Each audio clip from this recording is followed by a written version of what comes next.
সুপ্রভাত বন্ধুরা, ঈশ্বরের নাম নিয়ে আজকের দিনটা শুরু করলাম।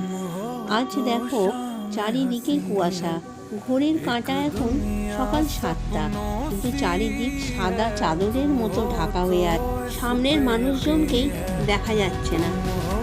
যারা বাইক চালিয়ে যাবে খুব সাবধানে যাবে, রেল লাইন পার হবে খুব সাবধানে। আজ কলকাতার তাপমাত্রা 10 ডিগ্রির নিচে নেমে গেছে। দেখো চারিদিক পুরো সাদা হয়ে আছে। তারই মধ্যে চলো দেখাই আমাদের ছাদ বাগানে কতগুলি ফুল হয়েছে। এই দেখো যে গাঁদাগুলো তোমাদের দেখিয়েছিলাম ছোট ছোট, সেগুলো দেখো কি সুন্দর বড় হয়ে গেছে। ক্যামেরায় অনেক ছোট লাগছে, কিন্তু এগুলো অনেক বড় হয়েছে। এর সঙ্গে চলো কিছু চন্দ্রমল্লিকা তোমাদেরকে দেখাই।